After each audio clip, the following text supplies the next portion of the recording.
Welcome to this explainer. If you're gearing up for your ICAI exams, you already know that mastering SA 530 and SA 501 is basically non-negotiable, right? Today, we're building your ultimate auditor's toolkit. We're going to pull the core concepts straight from the study material and lock them into your brain. The goal? By the end of this, you won't even need to crack open the textbook for conceptual clarity. It's all right here. Here's our cognitive map for today's masterclass. We're looking at the basics of audit sampling, statistical versus non-statistical approaches, the actual sampling process, methods of sample selection, evaluating our results, and finally, diving into SA 501 for specific items. Let's get right into it. Section 1, Basics of Audit Sampling. Okay, let's lay down the foundation. Why do we actually sample financial data in the first place? So the standard SA 530 gives us this crucial definition.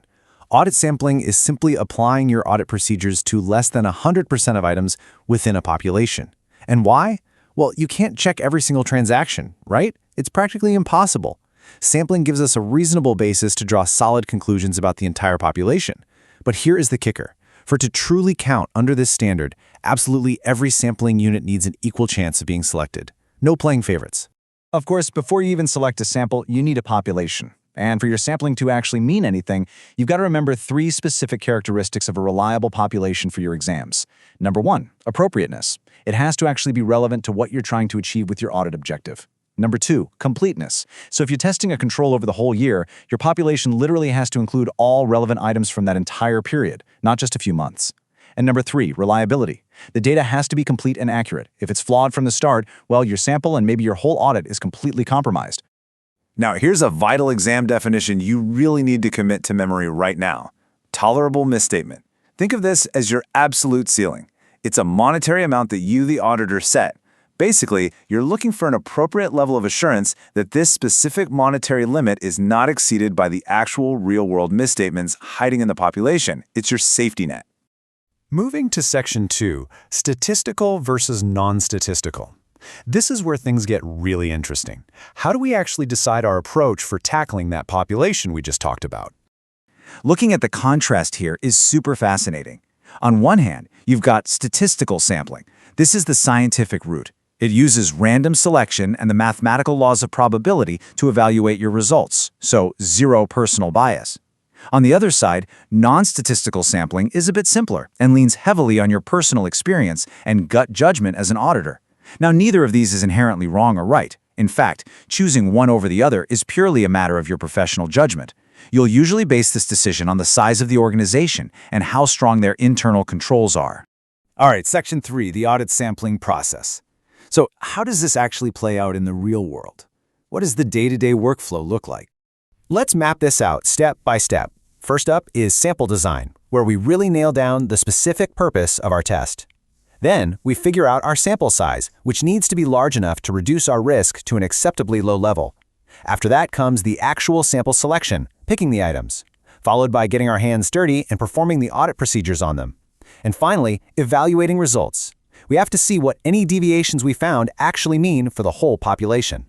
Pulling directly from the ICAI source material, we can visualize this continuous, logical flow. It is a true chronological journey. You start up top at design, work your way down to size and selection, actually perform the procedures, and then, if you find deviations, investigate their nature and cause. From there, you project those misstatements and evaluate the overall results. It's a really brilliant framework. Now, the math behind determining your sample size for tests of details is actually super intuitive. Treat this logic table as your ultimate exam cheat sheet. Pay close attention to the direct versus inverse relationships here. For instance, if your risk of material misstatement goes up, naturally your sample size has to increase to cover your basis. But look at tolerable misstatement. If you're willing to accept a higher tolerable misstatement, a higher ceiling, your required sample size actually decreases. Make sure you've got that relationship locked in. That brings us to Section 4, Methods of Sample Selection. Let's move to the next phase and see how we actually pick those items. Because here is the burning question for any auditor. We know we need to check, let's say, 50 invoices. But how do we actually pick those specific 50 items fairly out of a population of thousands without our own subconscious bias messing things up? Luckily, SA 530 gives us quite a few methods. You've got simple random sampling, where you might use a computer generator. This is absolutely perfect for highly uniform populations. Then there's systematic or interval sampling.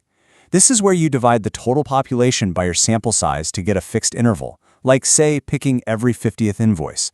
We also have haphazard sampling, where you select items without a strict, structured technique. But hey, you still have to consciously avoid being predictable. Oh, and block sampling? A quick practical tip for you, it's almost never your best bet for drawing valid inferences, simply because contiguous items, like items right next to each other in a sequence, usually share similar characteristics. Now, a very common exam pitfall is confusing two highly efficient methods: stratification and value-weighted selection. Stratification takes a heterogeneous or really diversified population and chops it up into homogeneous subpopulations, which we call strata. Think of grouping trade receivables by size to reduce overall variability. Value-weighted selection, though, that defines the actual sampling unit as the individual monetary units, like a single rupee, making up the population. It's an incredibly smart technique because it automatically gives larger value items a way greater chance of being picked. It directs your audit focus exactly where the risk of overstatement is highest.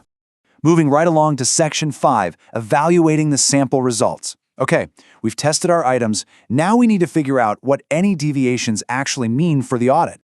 Listen, if you find an error, you definitely cannot just sweep it under the rug. You have to investigate its nature and cause. Now, sometimes you'll stumble upon an error that is just completely out of left field. The standards calls this an anomaly. By definition, an anomaly is a misstatement that is demonstrably not representative of the rest of the population. But here's the absolute critical rule you must remember for the exam. To officially label it an anomaly and exclude it from your projections, you have to obtain a very high degree of certainty through additional audit procedures that it truly honestly does not affect the rest of the population. You can't just guess. And finally, Section 6, Essay 501, 4 specific items. Let's pivot away from general sampling for a minute and focus in on Essay 501. So while Essay 500 handles general audit evidence, Essay 501 is like a magnifying glass.